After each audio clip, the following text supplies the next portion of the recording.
വിശ്വാസനാടെ നോക്കി വേഗമോടിടാം, വേഗമോടിടാം, നാം വേഗമോടിടാം.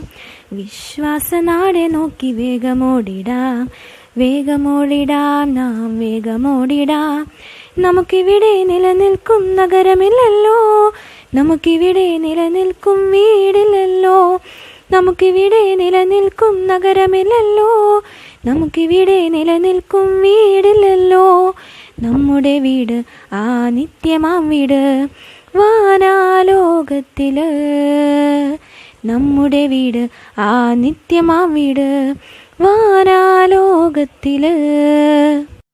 ദൈവവചന ചിന്തകൾ കേൾക്കുന്ന എല്ലാ മാന്യ ശ്രോതാക്കൾക്കും ക്രിസ്തീയ വന്ദനം. ഇയ്യോബിന്റെ പുസ്തകം 17-ാം അധ്യായം 11-ാമത് വാക്യം. ആ വചനം ഇങ്ങനെ വായിക്കുന്നു: എൻ്റെ നാളുകൾ കഴിഞ്ഞുപോയി, എൻ്റെ ഉദ്ദേശ്യങ്ങൾക്ക്, എൻ്റെ ഹൃദയത്തിലെ നിരൂപണങ്ങൾക്ക് ഭംഗം വന്നു എന്നുള്ള വചനമാണ്.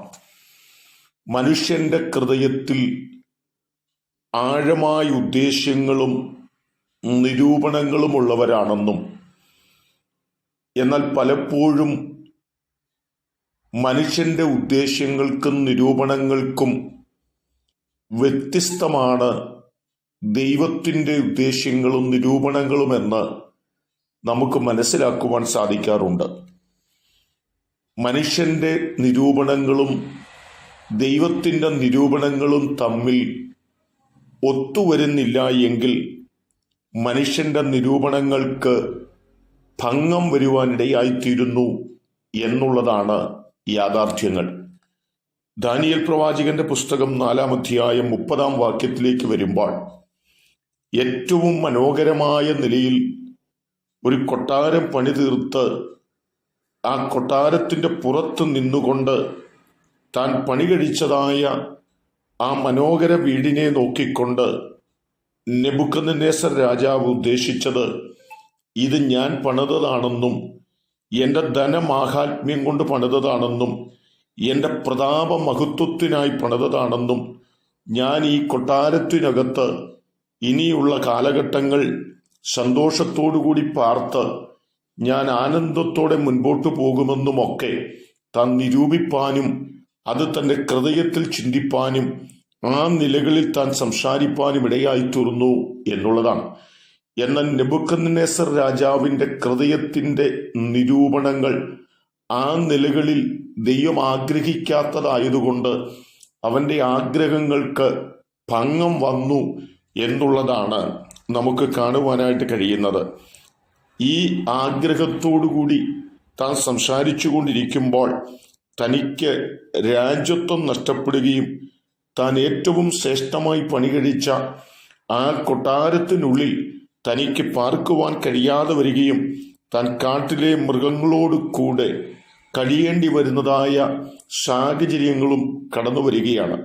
ഇവിടെ നെബൂഖദ്നേസർ രാജാവിൻ്റെ ആഗ്രഹങ്ങളും നിരൂപണങ്ങളും ദൈവത്തിൻ്റെ നിരൂപണങ്ങൾക്ക് ഒത്തതല്ലാതെ വന്നതുകൊണ്ട് അവൻ്റെ നിരൂപണങ്ങൾക്ക് ഭംഗം വന്നു എന്നുള്ളതാണ് നമുക്ക് കാണുവാനും മനസ്സിലാക്കുവാനും സാധിക്കുന്നത്. പലപ്പോഴും എൻ്റെയും നിങ്ങളുടെയും ഹൃദയത്തിൻ്റെ അകത്തളത്തിലൂടെ കടന്നു പോകുന്ന നിരൂപണങ്ങൾ ദൈവത്തിൻ്റെ ആഗ്രഹങ്ങൾക്ക് വിരോധമായി വരുമ്പോൾ അത് നമ്മൾ ആഗ്രഹിക്കുന്ന നിലകളിൽ എത്തിപ്പെടാൻ കഴിയാതെ വരികയും നാം തകർന്നു പോകുന്നതിനും നമ്മുടെ നിരൂപണങ്ങൾക്ക് ഭംഗം വരുന്നതിനും അത് കാരണമായി തീരുന്നു എന്നുള്ളതാണ് തിരുവചനം ആഴമായി നമ്മെ ഓർമ്മപ്പെടുത്തുന്നത്. എന്നെ കേൾക്കുന്ന പ്രിയപ്പെട്ടവരെ, നമ്മുടെ നിരൂപണങ്ങളും നമ്മുടെ ആഗ്രഹങ്ങളും ദൈവത്തിൻ്റെ സന്നിധിയിലേക്ക് വയ്ക്കുകയും ദൈവത്തിൻ്റെ തിരിഹിതമാണോ നാം നിരൂപിക്കുന്നത് എന്ന് ചിന്തിച്ചിട്ട് ദൈവത്തിൻ്റെ തിരിഹിതമുള്ളത് നാം നിരൂപിക്കുന്നു എങ്കിൽ അതിൻ്റെ പൂർത്തീകരണത്തിലേക്കും അതിൻ്റെ അനുഗ്രഹീതമായ മണ്ഡലത്തിലേക്കും നമുക്ക് ചെന്നെത്താനായിട്ട് കഴിയുമെന്നും ആ നിലകളിൽ മാത്രമേ നമുക്ക് ചെന്നെത്താൻ കഴിയുകയുള്ളെന്നും തിരിച്ചറിഞ്ഞുകൊണ്ട് ദൈവത്തിൻ്റെ സന്നിധിയിൽ അഹംഭാവത്തിൻ്റെയും അഹങ്കാരത്തിൻ്റെയും നിഗളത്തിൻ്റെയും ഭാവങ്ങളും നിരൂപണങ്ങളും വിട്ടിട്ട് താഴ്മയുടെയും വിനയത്തിൻ്റെയും ദൈവഹിതത്തിൻ്റെയും നിരൂപണങ്ങളിലൂടെ നമുക്ക് മുൻപോട്ട് പോകുന്നതിനും ആ നിലകളിൽ നമുക്ക് അനുഗ്രഹിക്കപ്പെടുന്നതിനും നമുക്കൊരുങ്ങാം. അതിന് ദൈവം എന്നെ കേൾക്കുന്ന നിങ്ങൾക്കെല്ലാവർക്കും കൃപ നൽകട്ടെ. കരുണയുള്ള ദൈവമേ, നെബൂഖദ്നേസറിനെ പോലെ ഞങ്ങൾ ദൈവഹിതമില്ലാത്ത നിരൂപണങ്ങൾ നിരൂപിച്ച് നിരൂപണങ്ങൾക്ക് ഭംഗം വന്ന് ഞങ്ങൾ വനാന്തരത്തിൽ പാർക്കുന്നവരായിട്ടല്ല, ഞങ്ങൾ ഭക്തന്മാരെ പോലെ ദൈവത്തിൻ്റെ ഇഷ്ടമുള്ള നിരൂപണങ്ങൾ നിരൂപിച്ച് അതിൻ്റെ പൂർത്തീകരണത്തിൽ എത്തിച്ചേരുന്നവരായി തീരുവാൻ ഞങ്ങളെ സഹായിക്കണം. ദൈവം അനുഗ്രഹിക്കുന്നത് കൊണ്ട് സ്തോത്രം. യേശു കർത്താവിൻ നാമത്തിൽ തന്നെ ആമേൻ.